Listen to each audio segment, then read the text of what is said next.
Hello વિદ્યાર્થી મિત્રો, આપણે જે માનવ શક્તિ આયોજનની અંદર આપણે કાલે ચર્ચા કરી કે કયા પરિબળો એને અસર કરે છે કે આંતરિક બાહ્ય પરિબળો, એની અંદર પણ આપણે પેટા પ્રકાર જોઈએ.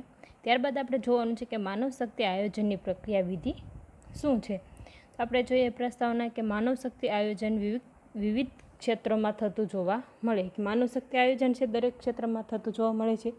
જ્યાં શ્રમ પ્રધાન પદ્ધતિ હોય ત્યાં આ પ્રકારનું આયોજન વિશેષ મહત્ત્વ ધરાવે.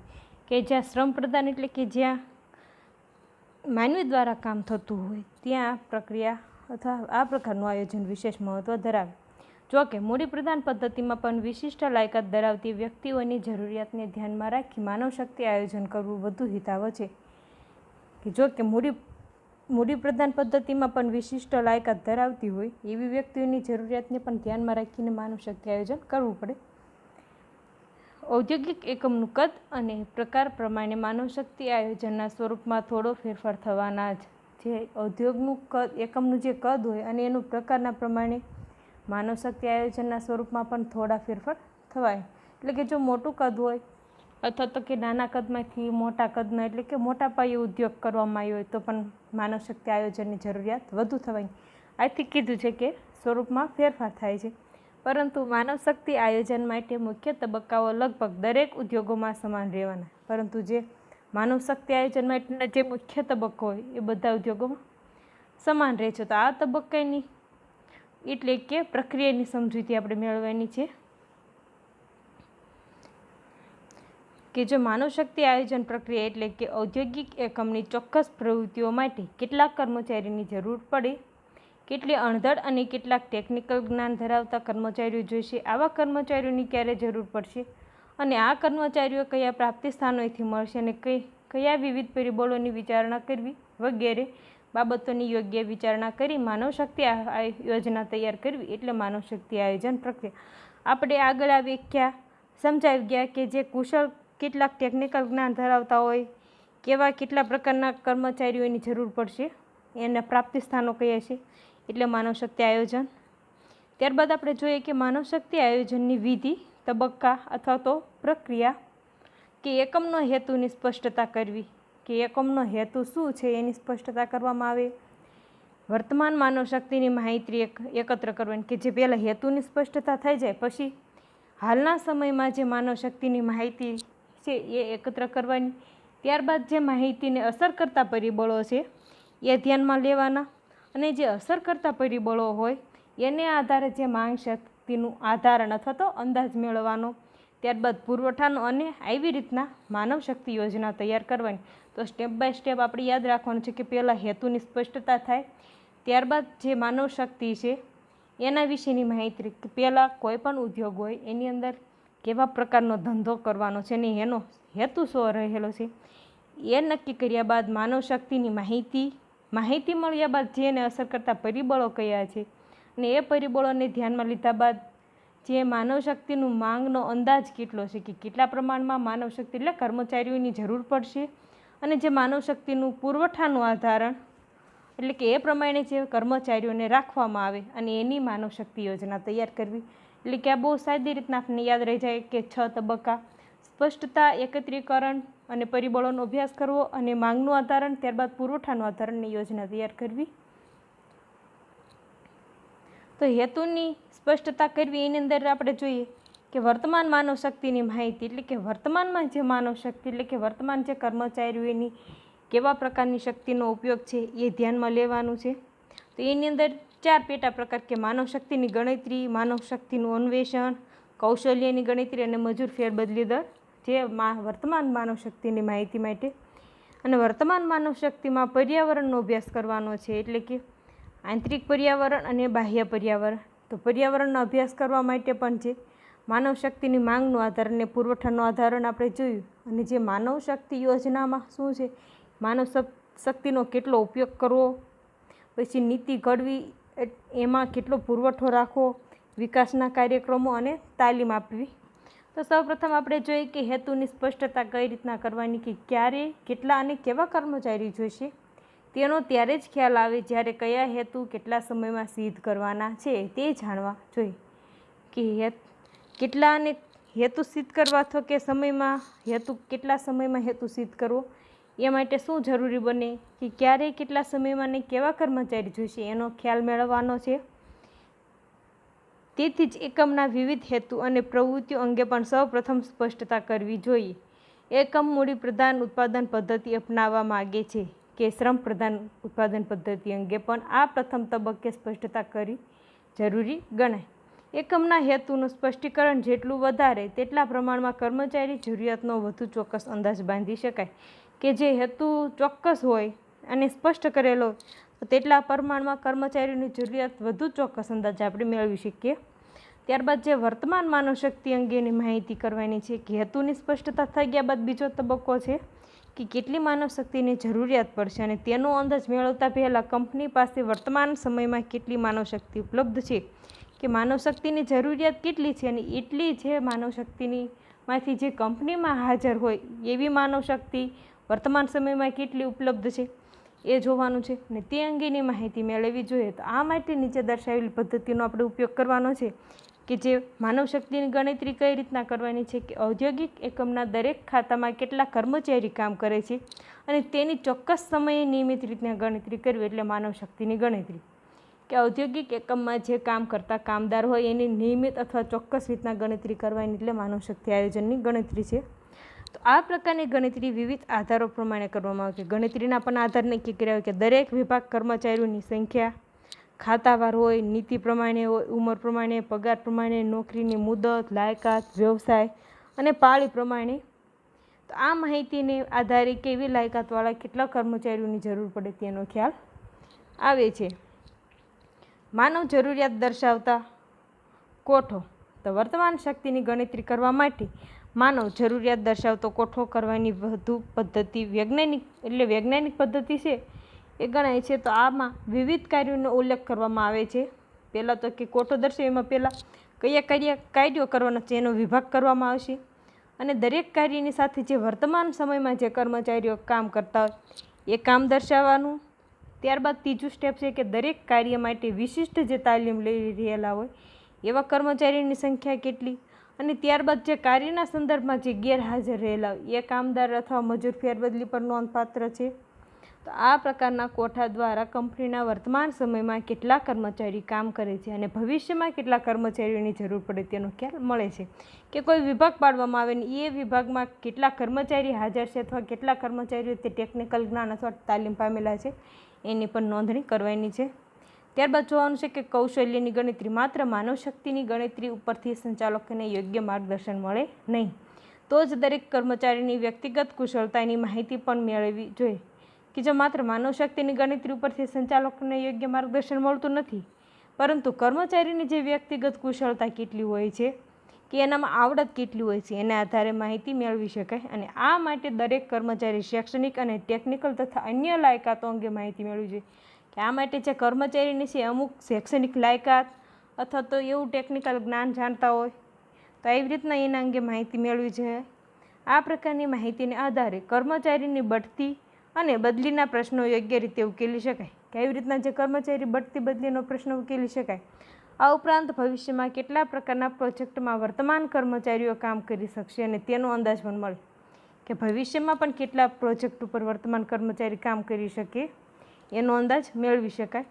કયા કર્મચારીને કેવા પ્રકારની તાલીમ આપવાથી તેની કુશળતા વધારી શકાય છે તે અંગે પણ યોગ્ય નિર્ણય લઈ શકાય છે. માનવ કૌશલ્યની ગણતરી માટે કોઈ ચોક્કસ પદ્ધતિનો જ ઉપયોગ કરવો પડે તેવું નથી. કે જે માનવ કૌશલ્યની ગણતરી માટે ચોક્કસ પદ્ધતિનો ઉપયોગ કરવો પડતો નથી પરંતુ જે વાસ્તવમાં સંચાલકો પ્રત્યક્ષ મુલાકાત એટલે કે રૂબરૂ મુલાકાત દ્વારા અથવા તો કે પ્રશ્નાવલીની મદદથી માહિતી એકત્ર કરીને કૌશલ્યની ગણતરી કરે છે.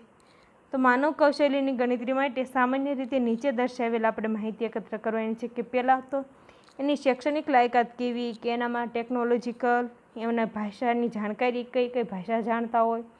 વક્તૃત્વ અને નેતૃત્વ એનું વક્તૃત્વ કેવું છે એટલે કે એની બોલચાલ અને એનું નેતૃત્વ એટલે કે કેટલો પ્રભાવ પાડી શકે એવું નેતૃત્વ હોવું જોઈએ. ભૂતકાળનો અનુભવ શું દર્શાવે છે, એના તાર્કિક વલણો કેવા છે, એની નિર્ણય શક્તિ અને અન્ય આવડત પણ ધ્યાનમાં લેવાની છે.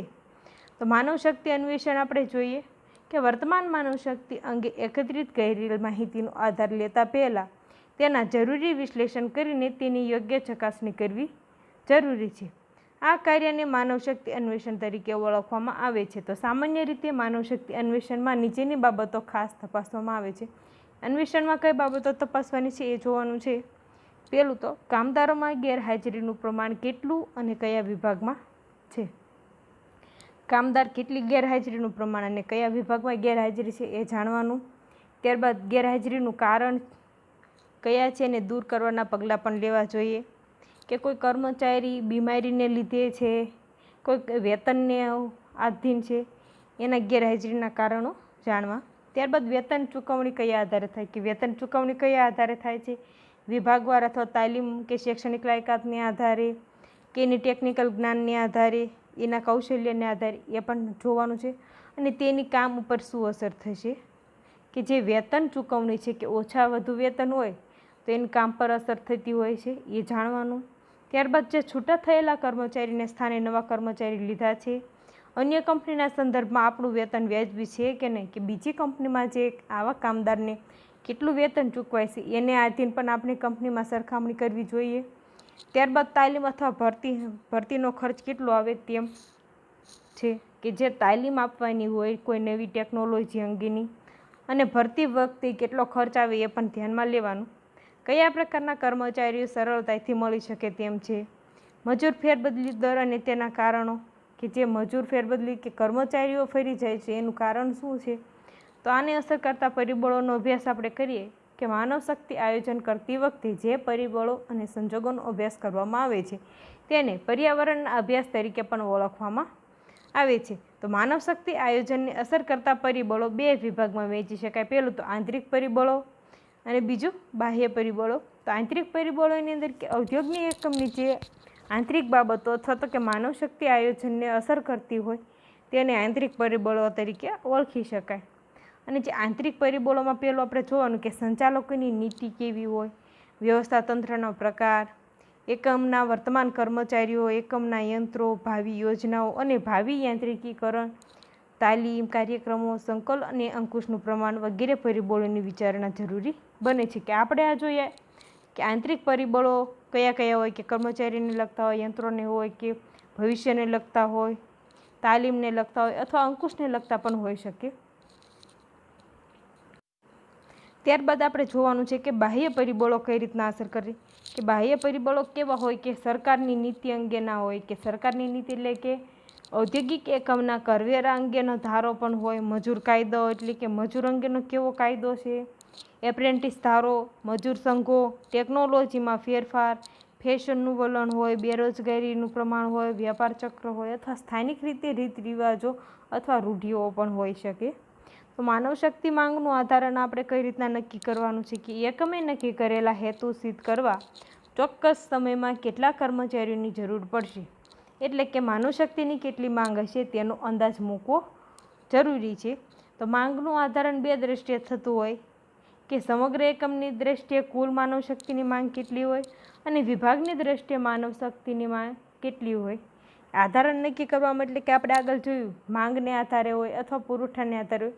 તેમાં માંગને આધારે જોવાનું કે એકમની જે કુલ એકમ આખું છે એમાં માનવ શક્તિની કેટલી જરૂર છે, અને વિભાગવાર જોઈએ એમાં કેટલી માનવ શક્તિની જરૂરિયાત પડે છે એ જાણવાનું. કુલ માનવ શક્તિ માંગનો અંદાજ મેળવતી વખતે ઉત્પાદન વિશ્લેષણ, ઉત્પાદકતા, વિકાસ અને વિસ્તૃતીકરણની યોજનાઓ અને ટેકનિકલ બાબતો વગેરે પરિબળો ધ્યાનમાં લેવા જોઈએ. વિભાગીય માનવ શક્તિનો અંદાજ મેળવતી વખતે કે કાર્યભાર વિશ્લેષણ, કાર્યદળ વિશ્લેષણ, મજૂર ગેરહાજરીનું પ્રમાણ, મજૂર ફેરબદલી દર, તાલીમ વગેરે બાબતો ધ્યાનમાં લેવાની છે. કે વિભાગીય માનવ શક્તિના અંદાજ મુજબ કે એનું કાર્યભાર એટલે કે કેટલા પ્રમાણમાં એનો કાર્યભાર હોય અથવા કાર્યનો દળ વિશ્લેષણ, મજૂરની ગેરહાજરી હોય એનું પણ કામ હોય, અથવા મજૂર ફેરબદલીને દર જે મજૂર ફેરબદલી હોય એને કારણે પણ જે વિભાગમાં કામ હોય, અને તાલીમને અંગે હોય તો પણ એ કામ અટકાઈ પડ્યું હોય એ બાબતો ધ્યાનમાં લેવાની. માનવ શક્તિ પુરવઠાનું આધારણ કઈ રીતના નક્કી કરવાનું છે એ જોવાનું. કે માનવ શક્તિ માંગનું આધારણ કર્યા પછી તે પ્રમાણે માનવ શક્તિના પુરવઠા અંગેનું આધારણ કરવામાં આવે છે.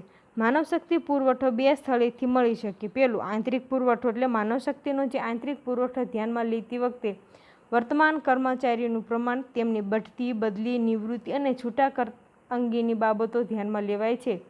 કામદારોની ટકી રહેવાની શક્યતા તથા સ્થિરતા દર, આ બંને બાબતો આંકડાકીય રીતે તપાસવી જોઈએ. આ માટે મજૂર ફેરબદલી દર અને મજૂર સ્થિરતા દરના નીચેના સૂત્રોનો ઉપયોગ થઈ શકે છે. મજૂર સ્થિરતા દર પેલું કે 1 વર્ષની નોકરીવાળા કામદારો છેદમાં સરેરાશ કામદાર ગુણ્યા 100, અને જે મજૂર ફેરબદલી દર છે કે કંપની છોડી ગયેલ કામદારોની સંખ્યાને સરેરાશ કામદાર ઇન્ટુ 100. તો આવી રીતના આપણે મજૂર સ્થિર દર અને મજૂર ફેરબદલી દર મળે છે. તો કેટલીક વાર કુલ કામદારોના સંદર્ભમાં પણ સ્થિરતા દરની ટકાવારી શોધવામાં આવે છે, પરંતુ કુલ કામદાર કઈ તારીખ પ્રમાણે ગણવા તે પણ જુદા જુદા મંતવ્યો છે. પેલું, બાહ્ય પુરવઠો જોવાનો કે કર્મચારીનો પુરવઠો વિવિધ બાહ્ય સ્થાનોએથી મળી શકે.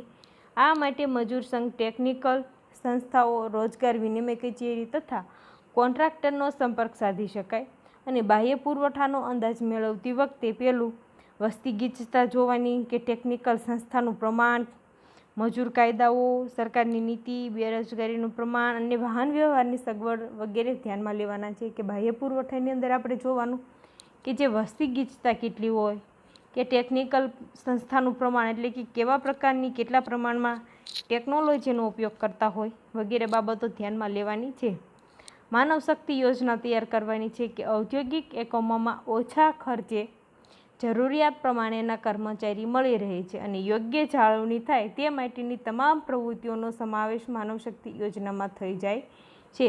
તો શ્રી ડી.જે. બેલ માનવશક્તિની માંગ અને પુરવઠાનું સંતુલિત કરવા માનવશક્તિ યોજનામાં નીચેની બાબતોનો સમાવેશ કરે છે. તો આપણે એમાં પહેલું જોઈએ કે માનવશક્તિનો ઉપયોગ કેમ ઉત્પાદકતા વધારવાની છે, કાર્ય જરૂરિયાતો નક્કી કરવાની કે માનવશક્તિનો ઉપયોગને આધારે ઉત્પાદકતા વધારવી અને કાર્યોની જરૂરિયાત કેટલી છે એ નક્કી કરવાની, પુરવઠાને આધારે ભરતી કરવી, યોગ્ય બઢતી, બદલી અને નવી નિમણૂક કે છૂટા કરવા. પછી તાલીમને આધારે પ્રારંભિક તાલીમ, ચાલુ અને વિકાસ કાર્ય ઘડવા. કર્મચારી અંગેની નીતિ એટલે વેતનના લાભો, નોકરીની શરતો, વાટાઘાટો અને ઔદ્યોગિક સંબંધો. કે અહીંયા માનવશક્તિ યોજનાના 4 તબક્કા, 4 વિભાગ છે. એમાં ઉપયોગને આધારે 2, પુરવઠાને આધારે 4, તાલીમને આધારે 3 અને કર્મચારીઓ અંગેની નીતિ માટે 4 છે. એ જ જાણવાના છે. ઉપર જણાવેલ વિવિધ પ્રવૃત્તિઓ હાથ ધરતી વખતે સંચાલકોએ અન્ય ઉદ્યોગ એકમની સ્થિતિ પણ ધ્યાનમાં લઈ કર્મચારીઓને વિશ્વાસમાં લેવા જોઈએ અને કર્મચારીની માંગ અને પુરવઠા વચ્ચેની સમતોલા સ્થાપતી વખતે કર્મચારીને કાર્ય સંતોષ મળી રહે તે અંગે ખાસ તકેદારી રાખવાની છે. કે જે કર્મચારીને વિશ્વાસમાં લેવાના હોય અથવા તો કર્મચારી માંગ અને પુરવઠા વચ્ચેની જે સમતુલા એમનામ બની રહી એ માટે એને કાર્ય સંતોષ પણ મળે એની તકેદારી રાખવાની. ત્યારબાદ માનવશક્તિ આયોજનમાં કર્મચારીની માંગ અને પુરવઠા વચ્ચે જે સમતોલા સ્થાપવાનો પ્રયત્ન થાય છે, આ માટે આંકડાકીય પદ્ધતિનો ઉપયોગ થઈ શકે. કે માનવશક્તિ માંગ અને પુરવઠાના આધારણ વખતે જ જે પરિબળો ધ્યાન લીધા હોય તેમાં જો કોઈ પરિવર્તન થયું હોય તેના આધારણ પુનઃમૂલ્યાંકન કરવું.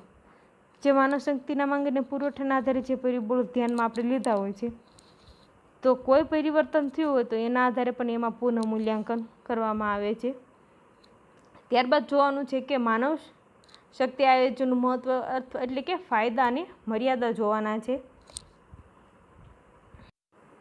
એમાં આપણે ચર્ચા કરીએ કે માનવ શક્તિ આયોજનના આપણે ફાયદા જોવાના તો કે પ્રસ્તાવના જોઈએ કે ઉત્પાદનના સાધનોના મહત્તમ ઉપયોગની દ્રષ્ટિએ એટલે કે જે સાધનો છે એનો ઉપયોગ મહત્તમ એટલે કે વધુમાં વધુ અને સારી રીતના થાય એવી રીતના કર્મચારીઓને સંતોષ આપી એવી દ્રષ્ટિએ, કર્મચારીને ખર્ચ ઘટાડવાની દ્રષ્ટિએ માનવ શક્તિ આયોજનનું મહત્ત્વ વિશેષ છે.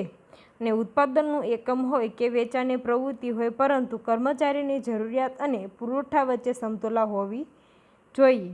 કે જે ઉત્પાદનના સાધનોના મહત્તમ ઉપયોગની દ્રષ્ટિએ અથવા આયોજનમાં માનવ શક્તિનું આયોજન મહત્ત્વ વિશેષ છે એવી રીતના. ત્યારબાદ જોવાનું છે કે એનું મહત્ત્વ એટલે ફાયદા અથવા લાભ. તો માનવીની ગતિશીલતાનો લાભ જોવાનો. પહેલાં કે માનવી ઉત્પાદનનું એક ગતિશીલ સાધન છે. તે ગતિશીલ હોવાથી તેને એકમમાં જાળવી રાખવાનું તથા ચોક્કસ દિશામાં દોરવવાનું કાર્ય થોડું મુશ્કેલ પણ હોય. કે માનવીનું ઉત્પાદનનું એક ગતિશીલ સાધન છે. તે ગતિશીલ હોવાથી તેને એકમમાં જાળવી રાખવાનું તથા ચોક્કસ દિશામાં દોરવાનું કાર્ય મુશ્કેલ હોય. તો માનવશક્તિ આયોજન દ્વારા ક્યારે કયા કર્મચારી પાસે કેટલું કામ લેવું એ નક્કી કરવામાં ગતિશીલતાનો લાભ મેળવી શકાય. કે કર્મચારીમાં પાસે કઈ રીતના કેટલા પ્રમાણમાં કામ લેવું એ ગતિશીલતાનો સિદ્ધાંત કહી શકાય.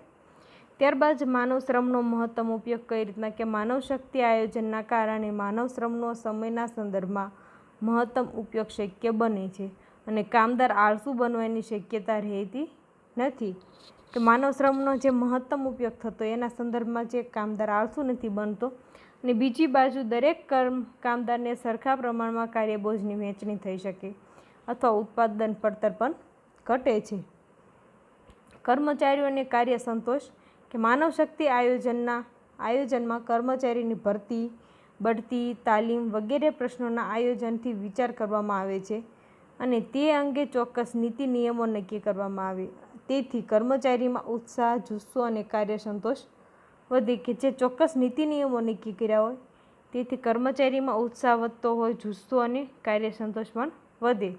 તો સંતોષાયેલા કર્મચારી એકમની મિલકત સમાન છે તે આપણે ક્યાં નથી જાણતા. કે જે કર્મચારીઓ હોય એકમની મિલકત સમાન હોય એ આપણે જાણીએ છીએ. ત્યારબાદ જે ભરતીનો ખર્ચ હોય, કે માનવ શક્તિ આયોજનમાં કર્મચારીની વર્તમાન અને ભાવિ માંગ અથવા પુરવઠા અંગે પૂર્ણ વિચારણા થતી હોવાથી કર્મચારી ભરતીનું કાર્ય વૈજ્ઞાનિક બને. કે જે ભરતીનો ખર્ચ એટલે કે કર્મચારીમાં જે વર્તમાન અને ભાવિ માંગને આધારેના માંગને પુરવઠાને ધ્યાનમાં લેવાના છે. પરિણામે વારંવાર જે કર્મચારીની ભરતી કરવાના પ્રસંગો ઘટે તેથી ભરતી અંગેનો વહીવટ ખર્ચ પણ ઘટે છે. ટેકનિકલ બાબતો અંગે તાલીમ. ઉત્પાદનના ભૌતિક સાધનો જીવંત બનાવવા જીવંત કર્મચારીઓનો ફાળો મુખ્ય છે અને કર્મચારીઓ યંત્રોનો મહત્તમ ઉપયોગ ત્યારે જ કરી શકે જ્યારે તેમને ટેકનિકલ બાબતોની અગાઉથી તાલીમ આપવી હોય. આ માટે પણ માનવશક્તિ આયોજન ઉપયોગી સાબિત થયું છે. માનવશક્તિ બગાડ ઘટે, કે જો માનવશક્તિ આયોજન નહીં થયું હોય તો યોગ્ય વ્યક્તિને યોગ્ય કાર્ય નહીં મળે.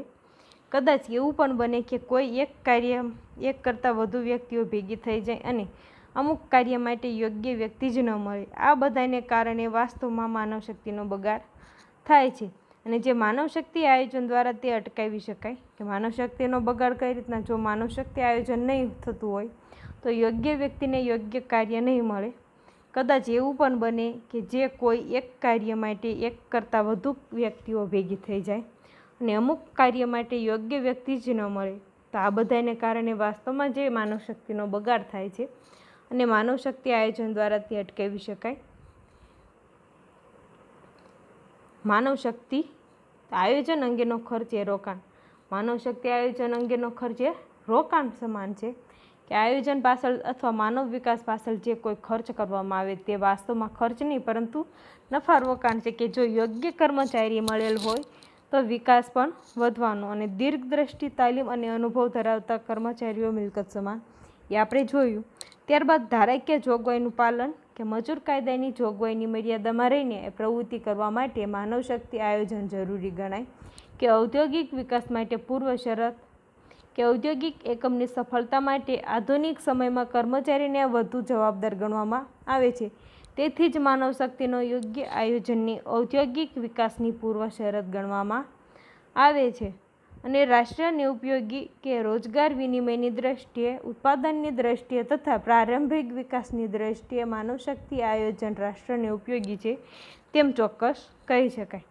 રાષ્ટ્રને કઈ રીતના, કે રોજગાર વિનિમયની દ્રષ્ટિએ હોય, કે ઉત્પાદનની હોય, પ્રાદેશિક વિકાસની અથવા રાષ્ટ્રને ઉપયોગી એવી રીતના ચોક્કસ કહી શકાય કે રાષ્ટ્રને ઉપયોગી બને છે. તો માનવશક્તિ આયોજનમાં કર્મચારી અંગેની માંગ, કર્મચારીનો પુરવઠાનો અંદાજ મેળવતી વખતે ઘણા પરિબળો અંદાજવા પડે. તો તે પરિબળોમાં જે સતત બદલાતા રહેતા હોય એના અંગેનો પણ અભ્યાસ કરવો પડે છે. ત્યારબાદ જે માનવશક્તિ આયોજનની મર્યાદા આપણે જોવાની, કે માનવશક્તિ આયોજનની ખ્યાલની ઉપયોગિતા અંગે બે મત નથી પરંતુ તે સાથે તેની મર્યાદા પણ છે. કે માનવશક્તિ આયોજનની જે ઉપયોગિતા તો છે તે પરંતુ કોઈ પણ ઉપયોગી કે લાભ સાથે એના ગેરફાયદા પણ હોય છે. તો આપણે અહીંયા એના ગેરફાયદા અથવા તો મર્યાદા જોઈએ. કે માહિતીનો અભાવ હોય, માનવ શક્તિ આયોજન માટે તેને અસર કરતા વિવિધ પરિબળોની જરૂરી માહિતી હોવી જોઈએ. કે જેને અસર કરતા પરિબળો હોય એના વિશેની જરૂરી માહિતી હોવી જોઈએ. આંતરિક પરિબળો અંગે સરળતાથી માહિતી મળી શકે, પરંતુ બાહ્ય પરિબળો અંગે ચોક્કસ અને ઝડપી માહિતી મળતી નથી. કે જે કંપનીની અંદર અથવા તો ઉદ્યોગની અંદર જે માહિતી હોય ઝડપી મળે, પરંતુ બાહ્ય પરિબળો એટલે કે સરકારની નીતિ અંગેની હોય, કરવેરા અંગેની હોય, કોઈ પણ જે બાહ્ય પરિબળોને પ્રાદેશિક, રાષ્ટ્રીય જેવા બાહ્ય પરિબળોની માહિતી ઝડપી મળી શકતી નથી અથવા તો મુશ્કેલ પણ બને. ત્યારબાદ બીજું ખર્ચાળ આયોજન, કે માનવ શક્તિ આયોજનને ટીકાકારો આ સમગ્ર પ્રવૃત્તિને ખર્ચાળ ગણાવે છે. તેમની દલીલ પ્રમાણે જે માનવ શક્તિ આયોજનને અનેક પરિબળો અસર કરતા હોય અને આ પરિબળોમાં જે વારંવાર ફેરફાર થતા હોવાથી આયોજન પણ તે માટે જરૂરી ફેરફાર કરવા પડે અને તેને માનવ શક્તિ આયોજન ખર્ચાળ બને. કે જે માનવ શક્તિ આયોજન માટે જે વારંવાર સમગ્ર પ્રવૃત્તિને ખર્ચા કરવા પડતા હોય અથવા તો કે કોઈ દલીલોને કારણે અથવા આયોજનમાં જે અનેક પરિબળો ઉપસ્થિત થતા એને કારણે આયોજન ખર્ચાળ બને છે. ત્યારબાદ ચોક્કસ અંદાજો મુશ્કેલ છે, કે માનવ શક્તિ આયોજન માટે જે વિવિધ પરિબળોનો અભ્યાસ કર્યા બાદ માનવ શક્તિની માંગ અને પુરવઠા અંદાજ બાંધવાનો છે. તો જે પરિબળો ધ્યાનમાં લીધા હોય તે સ્થિર રહેશે એવી ધારણા વાસ્તવિક નથી. કે જે પરિબળોની ધારણા કરવામાં આવી છે ચોક્કસપણે તેવું જ બને તેવું ધારી શકાય નહીં. તેથી જ તે માનવ શક્તિ આયોજન માટે ચોક્કસ અંદાજ બાંધવો મુશ્કેલ છે. કે જે ધારણા અનુસાર માંગ અથવા પુરવઠો જેનું આધારણ નક્કી કર્યું હોય, જેનું અંદાજ નક્કી કર્યો હોય તેવા ચોક્કસ બનાવ બનતા ન હોય તેના માટે પણ તે મુશ્કેલ બને છે. ત્યારબાદ જે અંદાજપત્રની મર્યાદા દર્શાવે છે કે માનવ શક્તિ આયોજન અંગે જે સંચાલકોની અબાંધિત સ્વતંત્રતા નથી અને વાસ્તવમાં જે બજેટમાં દર્શાવેલ ખર્ચાના લક્ષ્યાંકો માનવ શક્તિના આયોજન ઉપર નિયંત્રણ મૂકે છે. અંદાજપત્રની મર્યાદા શું દર્શાવે કે સંચાલકોની જે સ્વતંત્રતા નથી, પરંતુ જે વાસ્તવ બજેટમાં દર્શાવેલ લક્ષ્યાંકો હોય એ માનવ શક્તિ ઉપર નિયંત્રણ મૂકે છે. ટેકનોલોજીમાં પરિવર્તન હોય તો ટેકનોલોજીમાં જો પરિવર્તન થતું માનવ શક્તિના આયોજનને નિષ્ફળ બનાવે તેવી શક્યતા. કે કોઈ ટેકનોલોજીમાં વિકાસ થતાં જે હાલમાં અથવા વર્તમાન સમયમાં જે ટેકનોલોજી કાર્યરત હોય તેના લીધે તે નિષ્ફળ જવાની પણ શક્યતા વધારે છે. ને ટેકનોલોજી અંગે કોઈ ચોક્કસ અનુમાનો કરવા પણ મુશ્કેલ છે. કે કોઈ પણ ટેકનોલોજી અંગેના ચોક્કસ અનુમાનો પણ મુશ્કેલ બનતા હોય છે. ત્યારબાદ જોવાનું છે કે સંચાલકોનો સહકારનો અભાવ હોય ત્યારે પણ એટલે ગેરફાયદો થતો કે મુશ્કેલ બનતું હોય એ જોવાનું. કે માનવ શક્તિ આયોજન એ સંચાલન પ્રેરિત કાર્ય હોવું જોઈએ.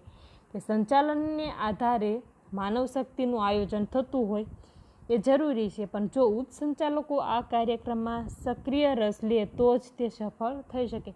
જે ઉપલી સપાટી દ્વારા જે સંચાલકો દ્વારા જે કાર્ય કરવામાં આવતું હોય તો તેમાં જે સક્રિય હોય તો તે સફળ થઈ શકે, પરંતુ જો તે સારી રીતના સંચાલન ન કરતો હોય તો તેના આયોજન ઘડતર ન હોય, સક્રિય ન હોય તો તે નિષ્ફળ જવાની સંભાવના બની જાય છે. તો આપણા દેશમાં જે બેરોજગારીનો પ્રશ્ન છે જ્યારે જોઈએ ત્યારે કર્મચારીઓ મળી રહેશે તેવા ખ્યાલની સંચાલકો આયોજનમાં રસ લેતા નથી. કે આપણા દેશમાં જે બેરોજગારીના પ્રશ્ન લીધે શું સર્જાય એવી માન્યતા છે કે જ્યારે કર્મચારી જોવે ત્યારે મળી જાય એવા ખ્યાલથી સંચાલકો આયોજન અંદર રસ લેતા હોતા નથી. અને આંકડાકીય માહિતીની રજૂઆત મુશ્કેલ કઈ રીતના બને કે જે માનવ શક્તિ આયોજનમાં વર્તમાન કર્મચારી અંગેની માહિતી એકત્રિત કરી ત્યાર પછી જે આંકડાકીય રીતે રજૂઆત મુશ્કેલી ઊભી થાય અને કર્મચારીનો જે જુસ્સો હોય, એની કાર્યક્ષમતા, એની ઉત્પાદન કાર્ય પ્રત્યેના જે વલણોના એના માપદંડો નક્કી કરવા મુશ્કેલ બને છે. વર્તમાનમાં પરિવર્તન, કે કામદારોને વર્તન વિવિધ પરિબળો અને જરૂરિયાતને પ્રમાણે હોય છે.